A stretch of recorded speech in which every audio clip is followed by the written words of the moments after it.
भक्तजनों, माताओं, बहनों, सादर जय श्री कृष्ण। हमारे YouTube चैनल में आप सभी का बहुत बहुत स्वागत है। मैं हूं आपके साथ आचार्य धर्मेंद्र शास्त्री। आज हम आपको मोक्षदा एकादशी की दिव्य और ज्ञानमयी कथा सुनाने जा रहे हैं। इस कथा को अंत तक जरूर सुनिएगा और अधिक से अधिक लोगों को शेयर भी करिएगा। मार्गशीर्ष माह के शुक्ल पक्ष की एकादशी को मोक्षदा एकादशी के नाम से जाना जाता है। इसे मौन एकादशी के नाम से भी जाना जाता है। इस दिन भगवान श्री कृष्ण ने पवित्र पुण्य भूमि कुरुक्षेत्र में गीता जी का उपदेश दिया था। इस दिन गीता जी का प्रागट्योत्सव गीता जयंती भी मनाई जाती है। तो सबसे पहले आपको और आपके पूरे परिवार को मोक्षदा एकादशी की, गीता जयंती की बहुत बहुत शुभकामनाएं और बधाइयां। भगवान श्री कृष्ण का भरपूर आशीर्वाद आपके जीवन पर सदैव बना रहे। आप सभी सुखी रहें, स्वस्थ रहें, व्यस्त रहें और मस्त रहें। अब हम आपको मोक्षदा एकादशी की दिव्य और ज्ञानमयी कथा सुनाने जा रहे हैं। इस कथा को अंत तक जरूर सुनिएगा। कथा को कभी भी बीच में अधूरा नहीं छोड़ना चाहिए और कथा श्रवण करने के पश्चात ब्राह्मण को यथाशक्ति दान पुण्य भी करना चाहिए। मोक्षदा एकादशी की कथा आरंभ करने से पूर्व आपको हम बता दें कि मोक्षदा एकादशी का व्रत आपको किस प्रकार करना चाहिए तथा इस व्रत में कौन कौन से नियमों का पालन करना चाहिए एवं व्रत का पारणा यानी व्रत खोलने का समय क्या रहेगा। ये संपूर्ण जानकारी हम आपको पहले प्रदान करेंगे। उसके बाद हम आपको मोक्षदा एकादशी की दिव्य और ज्ञानमयी कथा सुनाएंगे। पूरे वर्ष में 24 एकादशी आती है, लेकिन जिस साल अधिक मास आता है उस वर्ष 26 एकादशी हो जाती है। प्रत्येक माह में 2 बार एकादशी आती है। दोनों ही एकादशियों का अपना अपना भिन्न भिन्न महत्व धर्म ग्रंथों तथा पुराणों में बताया हुआ है। प्रत्येक माह में कृष्ण पक्ष तथा शुक्ल पक्ष में एकादशियां आती है। इस बार अघन मास के शुक्ल पक्ष की जो एकादशी है उसका नाम मोक्षदा एकादशी है। इसे गीता जयंती के नाम से भी जाना जाता है। कुरुक्षेत्र की पुण्य भूमि में महाभारत काल में भगवान श्री कृष्ण ने अर्जुन को जो उपदेश दिया था वह श्रीमद् भगवत गीता के नाम से प्रचारित हुआ है और यह उपदेश गीता जयंती यानी अघन मास के शुक्ल पक्ष की एकादशी तिथि को दिया था। इसीलिए इस एकादशी को गीता जयंती के नाम से भी जाना जाता है। इसे मौन एकादशी, मोक्षदा एकादशी के नाम से भी जाना जाता है।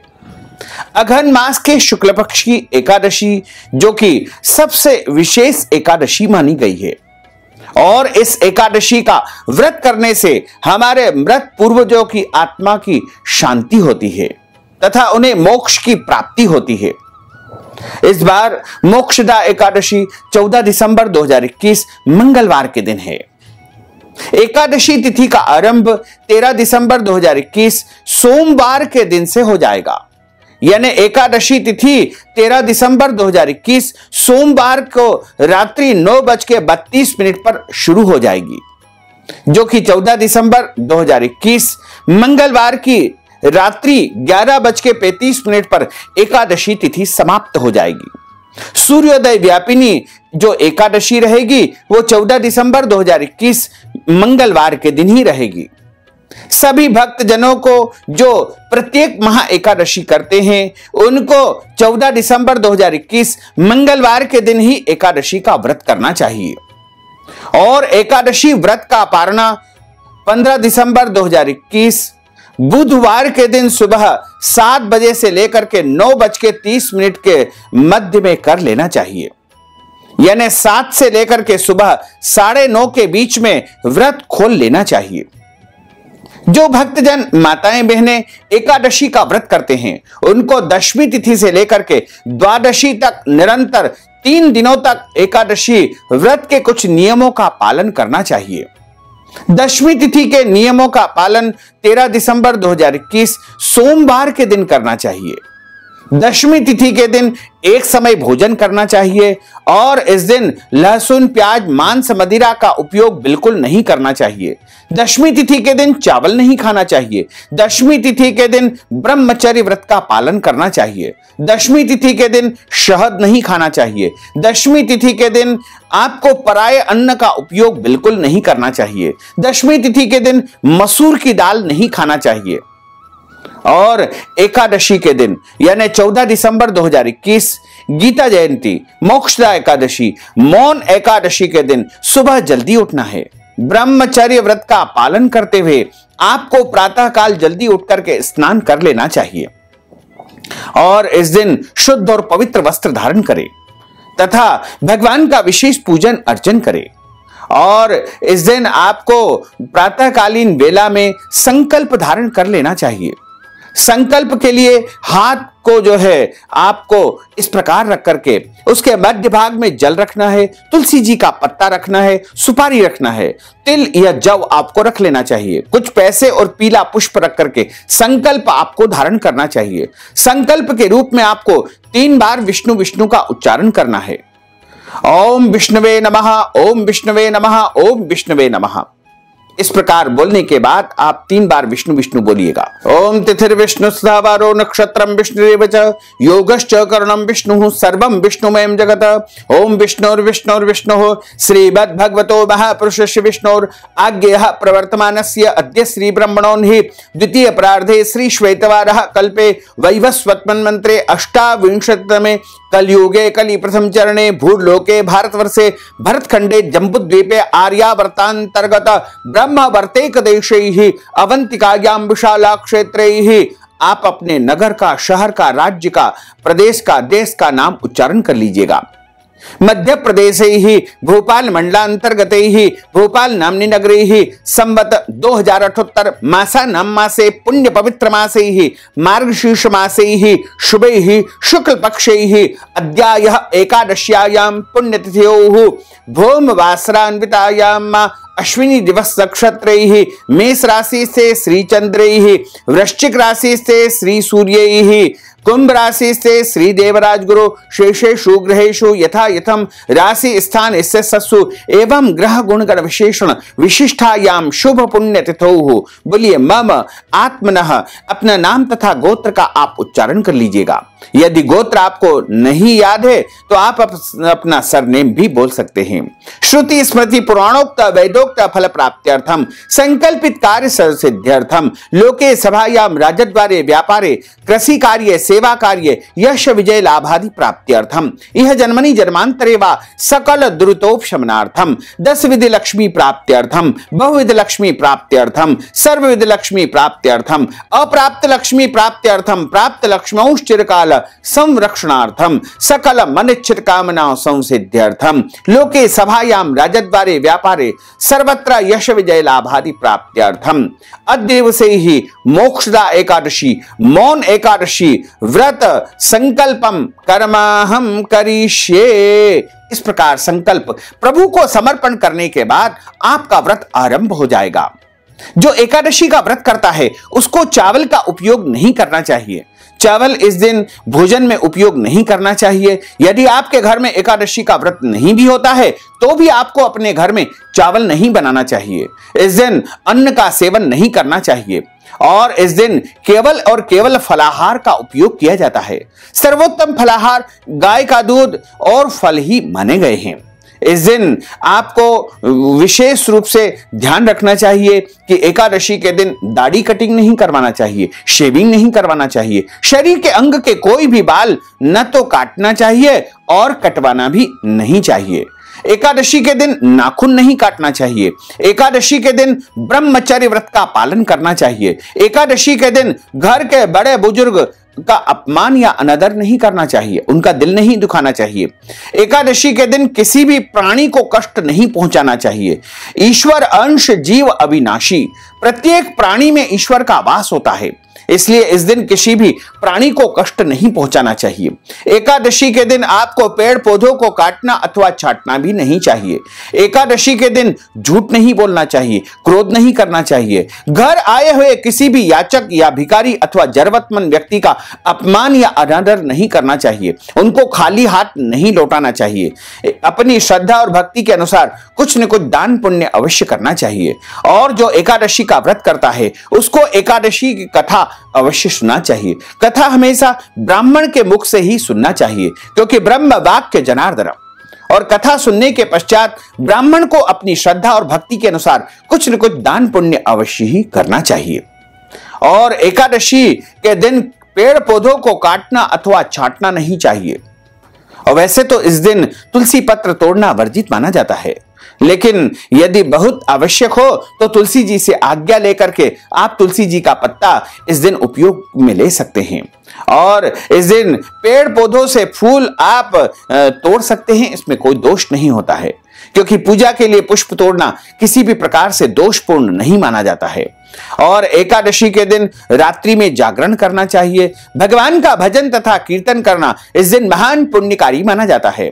इस दिन गीता जयंती है, तो इस दिन गीता जी का पाठ करना, गीता जी का पूजन करना और गीता जी की पुस्तक का दान करना बहुत पुण्यकारी माना जाता है। इस दिन गीता जी का अध्याय का श्रवण करना, पठन पाठन करना बहुत ही महान पुण्यकारी माना जाता है। और इस दिन सामूहिक गीता पाठ का भी आयोजन कर सकते हैं। इस दिन विशेष रूप से भगवान श्री कृष्ण का पूजन अर्चन करना चाहिए।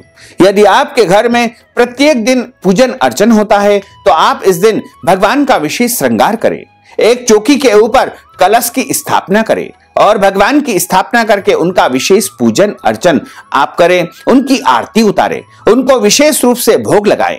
माखन मिश्री का भोग भगवान को विशेष रूप से प्रिय होता है। और यदि माखन मिश्री नहीं है तो गाय के दूध से बनी कोई भी वस्तु का आप भोग लगाएं, फल या फलाहारी वस्तु का प्रभु को नैवेद्य समर्पण करें और भगवान का विशेष पूजन अर्चन इस दिन करके, भगवान की भक्ति करके इस दिन पूरा दिन प्रभु के नाम से व्यतीत करें, भगवान का स्मरण करें, उनके पुण्य नामों का, पवित्र नामों का स्मरण आपको करना चाहिए, कीर्तन करना चाहिए, भजन करना चाहिए, भगवान का स्मरण करना चाहिए और भगवान की पवित्र कथा का श्रवण करना चाहिए। मोक्षदा एकादशी की कथा का श्रवण भी अवश्य ही करना चाहिए। मोक्षदा एकादशी गीता जयंती एक बड़ी एकादशी के रूप में मानी जाती है और इस दिन जो भी मनुष्य व्रत करता है उसके जन्म जन्मांतर के पाप दोष नष्ट हो जाते हैं तथा उसके पुण्यों का उदय होता है। और जब मनुष्य के पुण्यों का उदय होता है तब उसे सांसारिक सुखों की प्राप्ति होती है और इस जीवन में उसे धर्म, अर्थ, काम और अंत समय में मोक्ष पद की प्राप्ति हो जाती है। जो भक्तजन माताएं बहनें एकादशी का व्रत करते हैं उनको पारणा अगले दिन यानी 15 दिसंबर 2021 बुधवार के दिन सुबह 7 बजे से लेकर के 9:30 के बीच में व्रत का पारणा कर लेना चाहिए। व्रत का पारणा जब हम करते हैं तो उस दिन ब्राह्मण को अन्नदान, दक्षिणादान, वस्त्रदान, गौदान, तिल दान या जो भी आपकी श्रद्धा हो उस प्रकार दान पुण्य अवश्य ही करना चाहिए। यदि संभव हो तो ब्राह्मण को भोजन भी करवाना चाहिए। द्वादशी के दिन चावल का उपयोग अवश्य करना चाहिए। चावल का उपयोग भोजन के रूप में भी करना चाहिए क्योंकि चावल को देव अन्न माना गया है और निरंतर आप 2 दिनों तक चावल का परित्याग करते हैं। दशमी के दिन भी और एकादशी के दिन भी चावल का हम उपयोग नहीं करते हैं, इसलिए चावल देव अन्न है। चावल को सम्मान देते हुए द्वादशी के दिन जब हम पारणा करते हैं तो उस दिन चावल का उपयोग भोजन में अवश्य ही करना चाहिए। इस दिन शुद्ध और सात्विक भोजन करना चाहिए। लहसुन, प्याज, मांस, मदिरा, मसूर की दाल का उपयोग द्वादशी के दिन भी बिल्कुल नहीं करना चाहिए, लेकिन चावल का उपयोग द्वादशी के दिन अवश्य करना चाहिए। द्वादशी के दिन जब आप पारणा करते हैं यानी 15 दिसंबर 2021 को, तो सुबह आप जल्दी उठे, स्नान करें और हाथ में जल लेकर के संकल्प करके मन ही मन प्रभु का स्मरण करें कि हमने एकादशी का व्रत किया है और पूरी निष्ठा और भक्ति के साथ में हमने व्रत किया है। हमारे इस व्रत के दौरान किसी भी प्रकार की कोई गलती हो गई हो, त्रुटि हो गई हो तो उसे आप प्रभु क्षमा कर दीजिएगा। यदि आप इस एकादशी का व्रत अपने किसी भी मृत पूर्वज या परिजन को प्रदान करना चाहते हैं तो उनका नाम गोत्र बोल करके आप जल छोड़ दीजिएगा, तो एकादशी का व्रत उनको प्राप्त हो जाएगा। और एकादशी का जो व्रत करते हैं और व्रत के दौरान अगर महिलाओं को मासिक धर्म की स्थिति निर्मित हो जाती है तो भी उनको व्रत करना चाहिए, व्रत के समस्त नियमों का पालन भी करना चाहिए, लेकिन उनको भगवान का स्पर्श तथा पूजन आदि कर्म नहीं करना चाहिए, यानी भगवान को छूना नहीं चाहिए। इसी प्रकार यदि आपके घर परिवार में जन्म अथवा मृत्यु का सूतक यदि अचानक एकादशी के दिन लग जाता है तो ऐसी अवस्था में आप व्रत तो करें, व्रत के नियमों का भी पालन करें, लेकिन आप भगवान का स्पर्श न करें, पूजन न करें और भगवान का मन ही मन मानसिक रूप से स्मरण करते हुए एकादशी का व्रत आपको करना चाहिए। इसी प्रकार गर्भवती माताएं बहनें यदि एकादशी का व्रत करना चाहती है तो वो अच्छी प्रकार से फलाहार करके व्रत के नियमों का पालन करते हुए और अपने पेट में पल रहे बच्चों का ध्यान रखते हुए इस व्रत का पालन करें। तो आप इस विधि से यदि व्रत करेंगे तो निश्चित तौर से आपके व्रत पूर्वजों को मोक्ष की प्राप्ति होगी और आपके जीवन के जन्म जन्मांतर के समस्त पाप दोष नष्ट हो जाएंगे और आपको धर्म, अर्थ, काम तथा अंत समय में मोक्ष पद की प्राप्ति अवश्य ही हो जाएगी। बोलिए गोपाल कृष्ण भगवान की जय। श्री वृंदावन बिहारी लाल की जय। गुरुर् ब्रह्मा गुरुर्विष्णु गुरुर्देवो महेश्वरा गुरुः साक्षात् परब्रह्म तस्मै श्री गुरुवे नमः। श्री अखंड मंडलाकारं व्याप्तं येन चराचरं तत्पदं दर्शितं येन तस्मै श्री गुरुवे नमः। कृष्णाय वासुदेवाय हरये परमात्मने प्रणतः क्लेशनाशाय गोविन्दाय नमो नमः। वसुदेवसुतं देवं कंसचाणूरमर्दनं देवकी परमानन्दं कृष्णं वन्दे जगद्गुरुं। सच्चिदानन्दरूपाय विश्वोत्पत्त्यादिहेतवे तापत्रय विनाशाय श्री कृष्णाय वयं नुमः। वरह पीडं नटवर वपुः कर्णयोः कर्णिकारं बिभ्रद्वास कनक कपीशं वैजयन्तीं च मालां रन्ध्रान् वेणोर्धर सुधया पूरयन् गोपवृन्दैः वृन्दारण्यं स्वपदरमणं प्राविशत गीतकीर्तिः। करारविन्देन पदारविन्दं मुखारविन्देन विनिवेशयन्तीं वटस्य पत्रस्य पुटेशयानं बालं मुकुन्दं मनसा स्मरामि।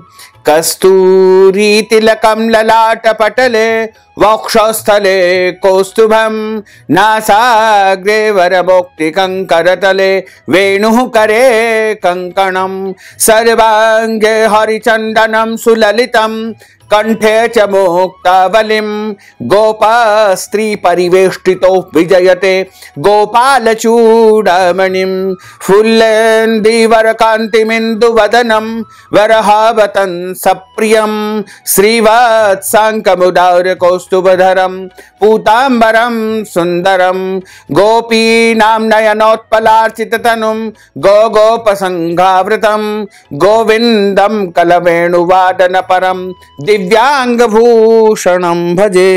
जय जय श्री राधा रमण जय जय नवल किशोर जय गोपी चित चोर प्रभु जय जय माखन चोर। मात मेरी श्री राधिका पिता मेरे घनश्याम इन दोनों के चरणन में मेरा बारंबार प्रणाम मेरा बारंबार प्रणाम मेरा बारंबार प्रणाम। मोहिनी मूरत श्याम की वो मन रही समाय जो मेहंदी के पात में लाली रही समाय। धन यौवन एक दिन उड़ जाएंगे जैसे उड़े कपूर मन मूरख तू राम भज क्यों चाटे जग धूर। राम कृष्ण दो एक है अंतर नहीं निमेष इनके नयन गभीर है उनके चपल विशेष। बोलिए श्री बाल कृष्ण लाल की जय श्री गिरिराज धरण की जय श्री गोवर्धन नाथ भगवान की जय श्री वल्लभाधीश की जय श्री श्याम सुंदर यमुने महारानी की जय श्री गुसाई जी महाराज की जय श्री द्वारकाधीश भगवान की जय। युधिष्ठिर उवाच वंदे विष्णुं प्रभु साक्षान् लोकत्रय सुखप्रदं विश्वेशं विश्वकर्तारं पुराणं पुरुषोत्तमं। पृच्छामि देवदेवेश संशयोऽस्ति महान् मम लोकानां तु हितार्थाय पापानां च क्षयाय च। एक समय की बात है, राजा युधिष्ठिर भगवान कृष्ण को प्रणाम करते हैं और उनसे पूछते हैं, संसार को रचने वाले विश्व के स्वामी पुराण पुरुषोत्तम, तीनों लोकों को सुख देने वाले और साक्षात विष्णु रूप आपकी मैं वंदना करता हूं, आपको मैं प्रणाम करता हूं। हे देव देवताओं के ईश, मुझे कुछ संदेह है। इससे संसार के उपकारार्थ और पापों के क्षय के निमित्त मैं आपसे कुछ पूछना चाहता हूं कि अघन मास के शुक्ल पक्ष की एकादशी का नाम क्या है, उसकी व्रत की जो विधि है वो किस प्रकार रहेगी, और उस दिन कौन से देवता की पूजा अर्चना करनी चाहिए। हे स्वामिन, मुझे आप विस्तार पूर्वक वर्णन कीजिए। भगवान कृष्ण बोले कि हे राजन, तुमने लोक कल्याण के लिए और परोपकार की भावना से उत्तम प्रश्न किया है, इसी कारण तुम्हारा विपुल यश संसार में हो रहा है। हे राजेंद्र, मैं तुझसे हरिवासर अर्थात एकादशी की कथा कहता हूं। अघन मास के कृष्ण पक्ष की एकादशी का नाम उत्पन्ना है, वह मुझे अत्यधिक प्रिय है। हे राजन, वह मुर नामक असुर के वध के निमित्त मार्गशीर्ष माह में मेरे शरीर से उत्पन्न हुई है, इससे वह मेरी परम प्रिय है। और हे राजाओं में श्रेष्ठ, मैं उसे तुम्हारे सम्मुख तीनों लोकों और चराचर के निमित्त पहले ही सुना चुका हूं, और तुम्हें मैंने उत्पन्ना एकादशी की कथा पूरे विधि विधान से सुनाई है। हे राजन, अघन मास के कृष्ण पक्ष में यह एकादशी उत्पन्न हुई है, इसलिए इसका नाम उत्पत्ति या उत्पन्ना एकादशी रखा गया। अब मैं अघन मास यानी मार्गशीर्ष माह के शुक्ल पक्ष की एकादशी की कथा तुम्हें सुनाने जा रहा हूं। उसका नाम मोक्षदा एकादशी है। यह एकादशी बड़े से बड़े पापों को नष्ट करने वाली है, और मनुष्य के जो परिजन होते हैं, पितृ होते हैं, या जो मृतक व्यक्ति होते हैं, उनको यह एकादशी मोक्ष दिलवाने वाली होती है। इसमें तुलसी जी की सुंदर मंजरी और धूप दीप से भगवान दामोदर का विधिवत पूजन अर्चन करना चाहिए। हे राजेंद्र, सुनिए, मैं पुराण की शुभ कथा तुम्हारे सम्मुख प्रस्तुत करने जा रहा हूं, और उस कथा को सुनने मात्र से वाजपेयी यज्ञ का फल प्राप्त होता है। जिससे माता पिता अथवा पुत्र अधोगति में हो, वह इसके प्रभाव से निसंदेह मोक्ष पद को प्राप्त करते हुए स्वर्ग लोक को चले जाते हैं। हे राजन, इस कारण इसकी महिमा का श्रवण करो। मोक्षदा एकादशी की जो कथा हमारे पुराणों और धर्म ग्रंथों में लिखी हुई है, उसमें बताया हुआ है कि एक सुंदर चंपक नामक नगर में जहां वैष्णव लोग निवास करते थे, वहां राजाओं में श्रेष्ठ पुत्र के समान राजा राज्य करते थे। प्रजा का पालन करने वाले वैखानस नामक एक राजा हुआ करते थे। उस नगर में चारों वेदों के जानने वाले ब्राह्मण भी निवास करते थे, और राजा राज्य करता रहा। एक दिन वह राजा रात्रि स्वप्न में अपने पिता को नरक में देख करके आश्चर्ययुक्त होकर के जल भरे नेत्रों से ब्राह्मणों के आगे अपने स्वप्न का वृत्तांत कहने लगे। राजा ने एक दिन पहले स्वप्न में देखा कि उसके पिता मोक्ष को प्राप्त नहीं कर पा रहे हैं और नरक की यातनाओं को भोग रहे हैं। नरक में वह जो है पीड़ित हो रहे हैं, ऐसा उन्होंने स्वप्न में देखा। और अगले दिन प्रातःकाल होते ही ब्राह्मणों के सम्मुख वह स्वप्न की बात कहने लगे। हे ब्राह्मणों, मैंने अपने पिता को नरक में देखा है। तब उन्होंने कहा कि हे पुत्र, मेरा उद्धार करो, मैं अधो योनि को प्राप्त हुआ हूं, मेरा मोक्ष नहीं हो पाया है, मेरी अधोगति हो रही है। और हे ब्राह्मणों, जब से पिता को इस प्रकार कहते हुए मैंने देखा है, तब से मुझे सुख प्राप्त नहीं हो रहा है, मुझे चैन नहीं मिल रहा है। यह मेरा विशाल राज्य और सुख मेरे को असह्य लग रहा है। घोड़े, हाथी और रथ, ये सब मेरे को अच्छे नहीं लग रहे हैं। विशाल खजाना और धन धान्य वैभव सब कुछ मेरे पास है, लेकिन उससे भी मुझे सुख प्राप्त नहीं हो पा रहा है। इसलिए कुछ भी सुखद मेरे लिए नहीं हो रहा है।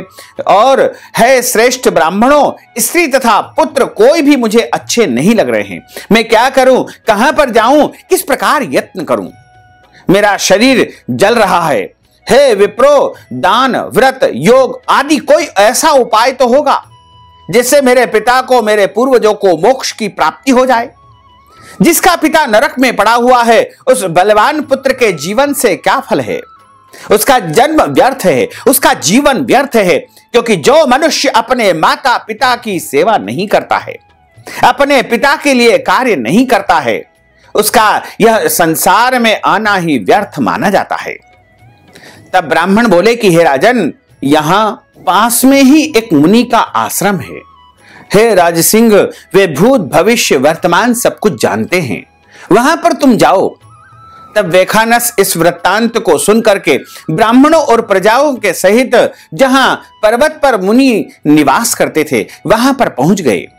जो आश्रम शांत प्रकृति ब्राह्मण और प्रजा तथा ऋग्वेदी, यजुर्वेदी, सामवेदी और अथर्वेदी विद्वान मुनि गणों से सुशोभित था, वहां पर मुनियों के सहित द्वितीय ब्रह्मा के समान पर्वत मुनि को देख करके राजा ने उन्हें प्रणाम किया। मुनि ने सातों अंगों का कुशल क्षेम पूछ करके राजा से कहा कि तुम्हारा राज्य निष्कंटक हो और राज्य में सुख की प्राप्ति हो और तुम्हारा राज्य सुख शांति समृद्धि से भरा पूरा रहे। तब राजा ने कहा कि हे विप्र, आपके प्रसाद से, आपके आशीर्वाद से सातों अंगों में कुशल है, वैभव और ऐश्वर्य अनुकूल होने पर भी कुछ विघ्न उपस्थित हो रहा है। हे महामुने, मुझको संशय है, इस कारण मैं आपसे कुछ पूछने आया हूं। मेरे मन में कुछ जिज्ञासा है, उसकी जो है आपके सामने में प्रकट करना चाहता हूं। राजा का वचन सुन करके श्रेष्ठ महामुनि ध्यानावस्थित हो गए और अपने दोनों नेत्रों को बंद करते हुए भविष्य का विचार करते हुए एक मुहूर्त तक ध्यान करके श्रेष्ठ राजा से बोले। महामुनि बोले कि हे राजेंद्र, हमने तुम्हारे कुकर्मी पिता के पापों को जान लिया है कि वे पूर्व जन्म में तुम्हारे पिता ने द्वेष के कारण एक नराधिप एक स्त्री में कामासक्त होकर के दूसरी स्त्री की रक्षा करो, ऋतु दान दो, इस प्रकार कहने पर भी तुम्हारे पिता ने ऋतु भंग किया और तुम्हारे पिता ने इतने आग्रह पर भी उसे ऋतु दान नहीं दिया। इस पाप से वह नरक में पड़ा हुआ है। राजा ने कहा कि हे महामुने, किस व्रत और दान करने से पाप युक्त नरक से उद्धार होगा, सो उस उपाय को कृपा करके मुझे कहिए, मुझे आज्ञा कीजिए। महामुनि बोले कि अघन मास के शुक्ल पक्ष में मोक्षदा नाम की हर तिथि होती है और उस एकादशी को मोक्षदा एकादशी के नाम से जाना जाता है। तुम सब लोग उसका व्रत करो और पिता को वह पुण्य दान कर दो। उस पुण्य के प्रभाव से तुम्हारे पिता नरक से मोक्ष पद को प्राप्त अवश्य ही कर लेंगे, इसमें कोई भी संदेह नहीं है, कोई भी संशय बिल्कुल नहीं है। मुनि के वचनों को सुनकर के मुनि की आज्ञा को स्वीकार करते हुए राजा अपनी प्रजा के साथ विद्वान ब्राह्मणों के साथ महल में आए। हे भरत कुल में श्रेष्ठ युधिष्ठिर, तब राजा को अघन मास के शुक्ल पक्ष की मोक्षदा एकादशी प्राप्त हुई और उस तिथि पर राजा ने स्त्री, पुत्र, सेवक और संपूर्ण निवासरत जो भी प्रजाजन थे उनके साथ विधिव्रत मोक्षदा एकादशी का व्रत किया, पूरे नियम का पालन किया और व्रत करके उसका संपूर्ण पुण्य अपने पिता को संकल्प के रूप में प्रदान कर दिया। उस पुण्य के देने से आकाश से पृथ्वी पर पुष्प की वर्षा हुई। उस पुण्य से वेखानस का पिता देवदूतों से प्रशंसित होकर के स्वर्ग को चला गया और आकाश से राजा वेखानस को स्पष्ट शब्दों में कहा कि हे पुत्र, तुम्हारा सदा कल्याण होगा। तुम जैसे पुत्र सभी को मिले, तुमने आज मेरा उद्धार कर दिया है। आज मैं नरक के पापों से छूट गया हूं और मुझे स्वर्ग की प्राप्ति हो रही है, मुझे मोक्ष पद अवश्य ही प्राप्त होगा। ऐसा कहते हुए वेखानस के पिता स्वर्ग को चले गए। और हे राजन, इस प्रकार जो इस मोक्षदा नामक एकादशी का व्रत करता है उसके समस्त पाप नष्ट हो जाते हैं और अंत में वह मोक्ष पद को प्राप्त कर लेता है। इससे बड़ी मोक्षदात्री, निर्बल और शुभ एकादशी कोई भी नहीं है, क्योंकि यह एकादशी मोक्ष को देने वाली है, मुक्ति को देने वाली है। जिन लोगों ने इसका व्रत किया है उनके पुण्य की संख्या हम नहीं जानते हैं। स्वर्ग और मोक्ष प्रदान करने वाली यह चिंतामणि के समान एकादशी है और जो मनुष्य पूरी श्रद्धा भक्ति के साथ में मोक्षदा एकादशी का व्रत करता है उसके पूर्वजों का निश्चय ही उद्धार हो जाता है, इसमें कोई भी संदेह नहीं है। साथ ही इस दिन कुरुक्षेत्र की पुण्य भूमि में भगवान श्री कृष्ण ने अर्जुन को उपदेश दिया था। उस उपदेश का नाम श्रीमद् भगवत गीता पड़ा और 18 अध्यायों में श्रीमद् भगवत गीता की रचना हुई है। और श्रीमद् भगवत गीता का एक एक श्लोक, एक एक शब्द मनुष्य को जीवन में उतारने वाला शब्द है। मनुष्य को जो है वह कुछ सीख देता है, कुछ ज्ञान देता है, आगे बढ़ने की प्रेरणा देता है, एक सकारात्मक ऊर्जा देता है। यदि मनुष्य अपने जीवन का कल्याण चाहते हैं, मनुष्य अपने जीवन को सार्थक बनाना चाहते हैं, तो उनको प्रतिदिन गीता जी का पाठ करना चाहिए। और गीता जयंती के दिन गीता जी का पाठ करें और उस दिन गीता जी का पूजन अवश्य करें, गीता जी की आरती भी उतारे और धूमधाम के साथ में गीता जयंती महा महोत्सव का आनंद पूर्वक जो है उत्सव मनाएं।